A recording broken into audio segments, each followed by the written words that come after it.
So, here's the world. Round. Thank you so much for tuning into another episode of my progress in the USCF space. I'm definitely excited to go over games today. The game that I want to show first is my first ever 9030 classical game, so bear with me. It might not be perfect, but I was pretty proud of my play. This is a series of 6 games that it's actually only going to be 5 games in this tournament because I took a bye in round 1 because last Wednesday was pre-gaming stuff for Thanksgiving, so I didn't have a ton of time to play. But I got my first game in this week, so we'll go over that now. So I was with the black pieces, and my opponent's Howard Penn, 1500, older gentleman. He's we have never met before, so I didn't really know what to expect from our game. So I wanted to play maybe a little bit off the beaten path, just because I figured he's probably seen a lot of stuff, and I wanted to try and find a way to get out of any prep that he may have had right away. So yeah, let's go ahead and go through some moves here. We start with an e4. I go for Sicilian, more modern stuff. I was looking into potentially playing the Najdorf, but I kind of get beat up a lot in the Najdorf on black side. I need to look through more theory. So my opponent strikes in the center, and we immediately get into this position here. And now in the Najdorf, you're gonna normally find yourself playing to attack this pawn here, protecting the pawn, and a6, which will a6 protects the knight. Let me bring this. I feel like this music is so loud. So yeah, I didn't want to end up in this kind of scenario here. Just because it was a 90-30. I probably had a ton of time to think things through. So I did a kind of like a backwards Kalashnikov. I struck in the center now in this position. And there's like some mild complications that can come out of this. White can go ahead and start swinging in the king side attack right away with the bishop.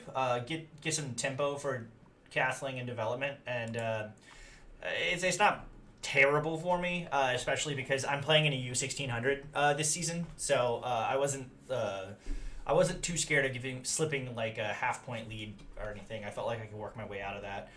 But it's definitely not like the best way to respond. Oops. Little spoiler there if you're fast enough.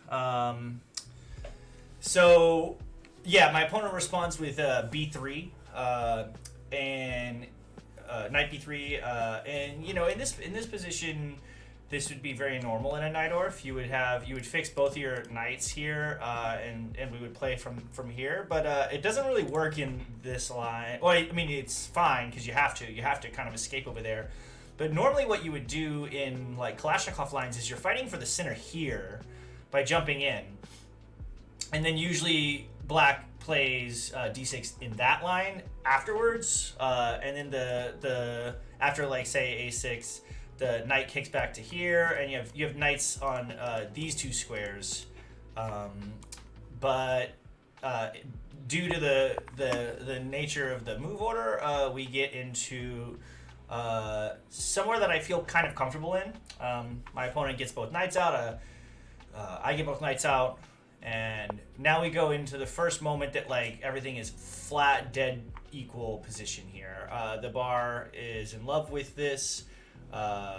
For equality. What's up, Vincent? Yeah, the music was a little loud. So, okay, so I'm also only like 12-14, so I felt like my opponent was going to perceive me as someone who had to prove to him that I could, hold my own. The issue with this here, if the bishop to d3 felt extremely passive, my opponent's going to have a ton of trouble getting this knight anywhere into the battlefield other than like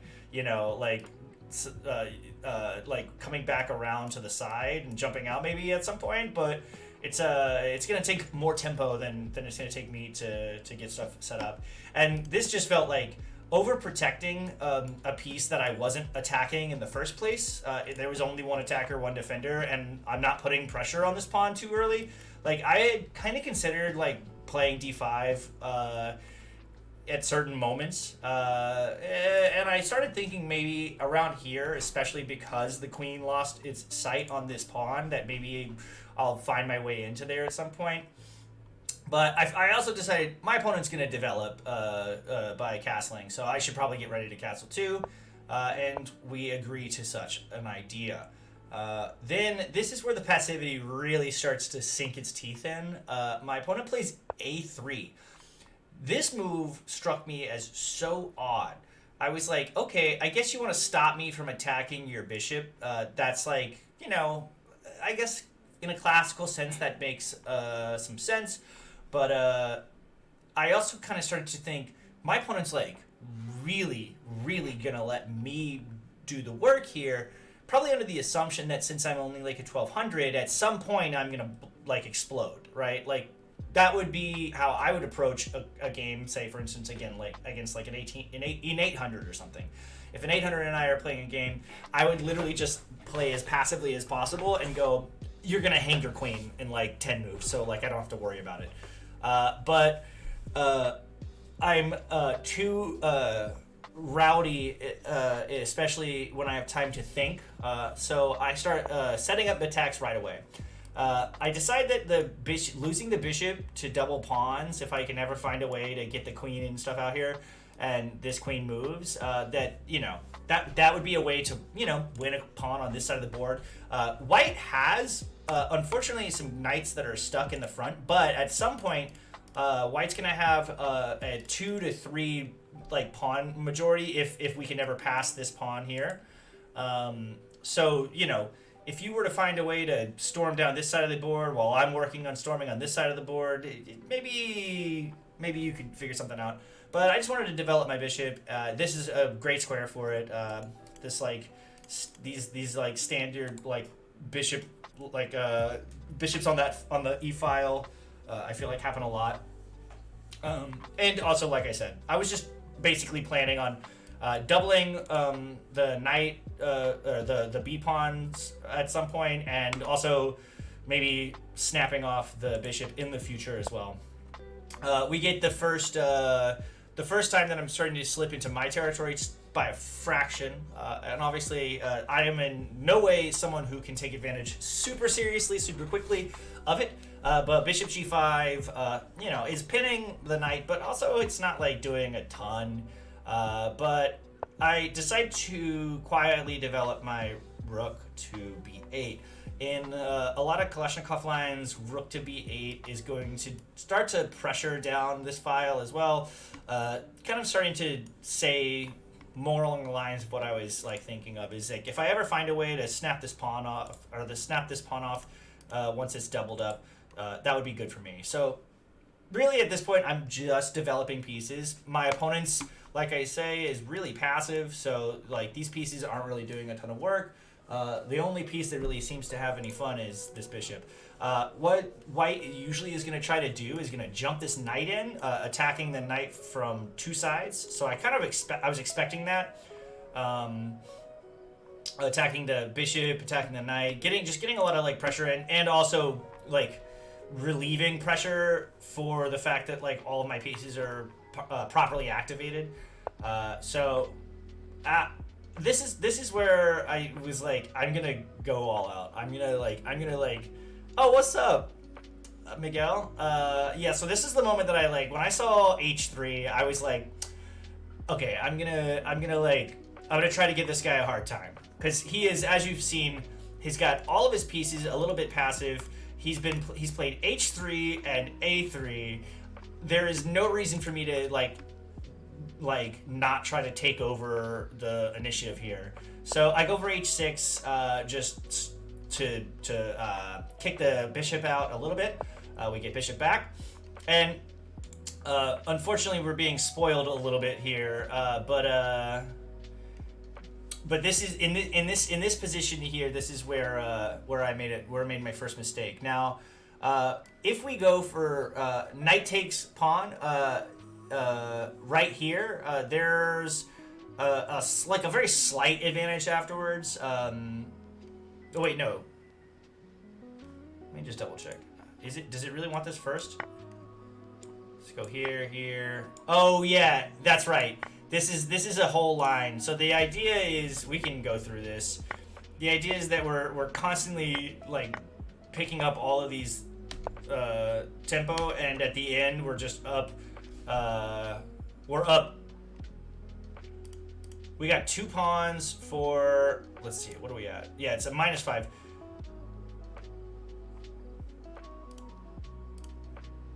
Yeah, so it's an imbalanced trade. Everything's pretty equal, but I've got 2 pawns in the center, and I'm fighting that way. But I'm not gonna play that. That's not the way I'm gonna play. I don't feel like I would ever like go down a line like that. That's a little too computerish for me at the moment. I'm still not a. Yeah, this is the Wednesday 90-30. Yeah. So I played d7, queen d7, and this is where my opponent makes the first big mistake, and it's queen to d2. Now the idea of taking works because knight takes, and it's tempo attacking the queen.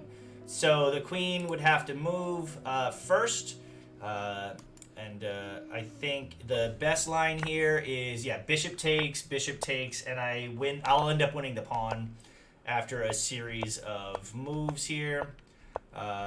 This is all just, standard like stuff here, but the position here will be -2. So like this would have been a way better position for me had I kind of come up with this idea, but I did not do that. Instead, I jump up to knight h5. This is a more practical kind of idea. I am merely telling myself that my opponent is not able to get the knight out. So what I'm going to do is, my opponent takes. I take back with knight. So I use the tempo here to reroute my knight to maybe come to g6, or to come to f5 after pushing my pawn. Just wanted to find a way to bring all of my pieces to the king side and start an attack that way. My opponent realizes that I'm starting to move things over, so jumps knight to e2. And in this position, I struck, like, not quite immediately, but pretty quickly with f5. Now, my opponent took about, like, I'd say 5 seconds, and then snapped the pawn. And I started having this, like, hyperventilating moment where I was like, I realized right when he took that whatever I put here, a bishop or a knight, I could be met with g4, pinning, or attacking, forking with the pawn, 2 of my minor pieces. Now, that doesn't technically work, and we're going to go over that really quick. There's a few reasons why it doesn't work. So, like, let's just say, for instance, the bishop goes first. I think bishop's the best line in this. Let's go with engine for this. So it's bishop. Okay, well, I mean, also there's, like, we could just say, like, say for instance they do take, the sacrifice would be more than enough. This is all very bad moves, but let's just pretend for posterity's sake that maybe my opponent's not playing the best game that day. You get a really big attack really quickly, and that's just not going to do. The second idea here is taking with knight. Say for instance, same idea, g4 comes up, we get knight, and if you take, the game is now over because you have been forkeronied. you are no longer having a good day. So, with all of this in mind, after of course I did have to walk away for like 5 minutes and think about what I wanted to do. I decided to go with to night takes because I saw the fork and I kind of like took a while to like kind of conceptualize like what I was trying to do with this. And then there are a ton of proper responses here. I think, the top computer move would be to just play F5. Agree that we both open up the line or the file and then play from there. My opponent played another move instead, which was bishop to e4. There is time now for me to jump, so I do. And we get bishop to d5, so this little wiggle maneuver. Just trying to, at this point, my opponent's realizing, like, I had this big sack ready to go with this battery, so if I can figure out a way to take, the combination of that with the knights is going to prove really deadly really quickly. And I've got the semi-open file, so if I can get my rook out as well during that time, it's going to get really nasty. I took a second to think here, and very quickly just moved king out. I said, at this point, like for instance, the computer wants to tell you that it's minus 1.3 already. I could feel that, like from a general standpoint. I could tell like my knights being so close to the king with the combination of an open file or a semi-open file for the rook, getting my second rook over into the action. Everything's coming into the battle really quickly. So I didn't mind a trade here, and in which case my opponent took. I take back with queen, and we get the first mistake of my game that I really felt bad about after I saw it. It's not that big of a deal. I'm not like super stressed, but I have a pretty insane advantage here. This is a -3 advantage if I play queen to g6. Now, I played rook to f6, which in the line is a blunder. It almost like loses my advantage. But the idea conceptually is among the same, is that I was going to bring a rook here.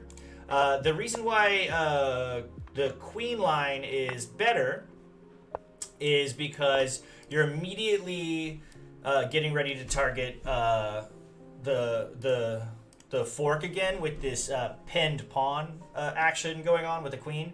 I think after this line it's knight g3 and knight f4. Getting both knights in, getting ready to take this pawn, and things are just going to start looking really bad really quickly. There are too many different variations that I was looking through here. Let's see, we were thinking of this, d5, rook takes, knight takes with check. Yeah, this is just one of the, and this is where it really like shows how strong it is that the queen has to sacrifice itself for material here. And now I've got, what is this? I've got a pawn and two knights for my queen. And so that's, I'm up 2 points here, feeling really good. And this doesn't look very good for white. I feel like I would find a way to win this. I feel like a lot of people would. This is pretty deadly. I think there's a second option here, which I was really fascinated by as well. And these are lines that I don't know if I would find them in a game. Like a lot of times when the computer shows you something, you're like, oh yeah, that's crazy. But like, would you have like thought that up? So anyway, I go for this like blunder approach, which is not my favorite. The idea is that the queen can come in and then I have to bounce around a bit and then we're losing a lot of tempo. But my opponent plays like queen to d3, and now I have the opportunity yet again to pin the pawn and then still create some pretty intense attack here. Um, Unfortunately, I played Rook B to F8, just bringing all my pieces into the game. I felt like this is fine. I have a slight advantage still, but it's crazy to see how much I lose, like conceptually here. And I also feel this like in the game. Once I play this move, my opponent immediately starts trying to trade, and I know that I'm like not going to trade, but I also know that like all my hopes and dreams for these like silly little like fork ideas that I had are starting to kind of like fall to the wayside a little bit. So I'm gonna have an issue trying to maintain that. I've also got to like protect this like pawn chain for like most of the game, which is gonna be a little bit annoying. And so like, you know, I had a couple of different ideas. On how I was gonna keep performing, but my opponent now protecting. Well, actually, no, not really, because the queen can't ever take because of the rooks. But yeah, so I move my queen out of the way. I don't want to trade, and then we get queen comes back. Now this is like a huge mistake, and I don't play the perfect line. The perfect line is knight to d2. Or wait, sorry. Oh, that's like knight to d2 is for white.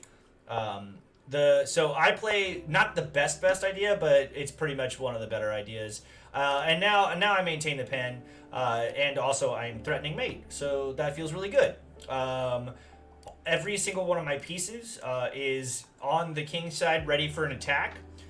Yet again, my opponent's knight is completely and totally stranded on this side of the board. It's been made pretty apparent to do such a thing. Like at some point you're gonna want to try and jump, but it's starting to look really scary really quickly. So here, like the only move is to jump in the way with the knight, and knight to f4, attack the queen. I'm threatening to win a pawn with either of my knights being protected by the other knight. The whole castle feels like it's starting to crumble a little bit, and in so much the eval bar agrees. We're already almost down to -6 with equal material here. The queen tries to pressure in some ways, like pressuring potential knights if any of these pieces get moved out too often. And this was the move. This was the move in the game that I felt like the best about. This is like not the top engine move or anything, but it was a very like calm, like attacking move that was like, I know I'm gonna win soon. I need this queen to stop defending this square, so my opponent gets out of the way. And now I play the move of the day, which was a brilliancy apparently, says chess.com. It's for some reason it's a dubious move on Lichess, and it's the check you cannot take back because it would be mate immediately. And the sequence of events here I really thought was really nice. It was a clean shutdown from here. We get king h2. Obviously you don't go here because then you just get let's go into it just to see it. You say good night pretty quickly. In this line, you're in a lot of trouble, and I have a free rook, so that's not so good. So you go king h2, and this is the move. This is the move that felt really good. It was queen takes f2, or rook takes f2. The idea being that the knight here will protect the square here. So after takes, which was a blunder, there's a few ways to play this. White should have played down material here, and I jump out of the way, and there's, you know, possible continuations. Like you can get That's very interesting that they don't want. Oh, because you can't because of the mate. Yeah, there's so the idea of the knight being the knights being so close to the king. There's just too many like threats in the way. I'm still having trouble like recognizing it. It's funny because in a 90-30 game when you have that much time to think. Oh yeah, sorry, you can't do caps lock. I have to figure out a way to fix caps lock. Because I feel like it doesn't matter if you do that. But yeah, so in this scenario, it would be pretty devastating. Now it's plus material, and you're just totally crushing now. But I played. My opponent played the rook takes, and then the mate in 5 move is queen takes g3 check. Because the knight protects, and so from here, my opponent resigned because after king to h1, rook takes 1, I'm up 4 points of material, but 2, mate is now completely unstoppable. You would have a situation in which queen takes or queen to g4. You don't even need to do anything about this queen. You just simply move the rook over. If queen takes, you get mated in 1. So you can't. So you check out of spite. The king comes up. You check out of spite. The knight takes, and then say for instance you do anything, you are in mate. So my opponent did resign after queen takes g3, and it was a lot of fun. This was a really good game. I think I marked down towards the end of the game when I knew we were coming to a close. I marked down times.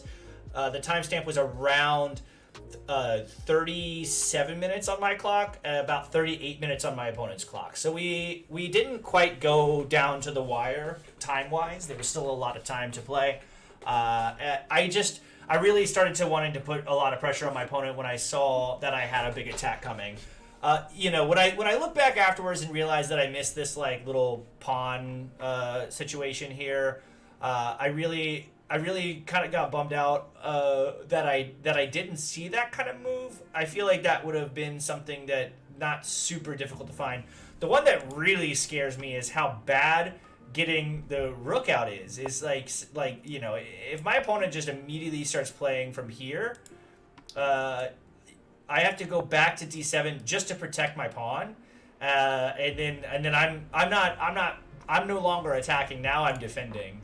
My opponent has time to get the knight out, and from here the position's gonna get really like clunky really quickly.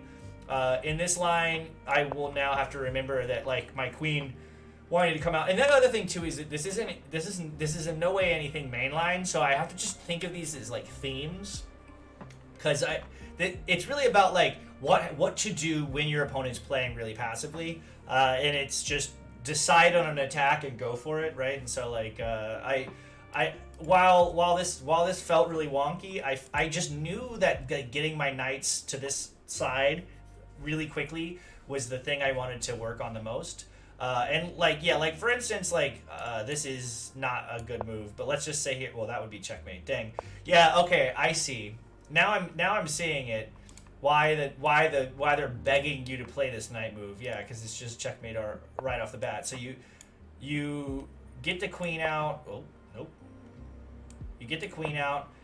You don't have time to take because of mate. So you get the knight to protect, and then you jump in and what? Like, can queen not take from here? No, because of this. What? Oh my gosh. Love it. Love it. And then you're comfortably up a little bit of material, and you've got a passer. Yeah, well, this is nice. Sorry, this is actually what's going to happen anytime that I have access to the computer, is that I'm going to just stare at lines all day about what I could be doing. But yeah, so that was really fun. I really enjoyed this game. I think I played it pretty well. I was like, I had a little bit of back and forth. But yeah, so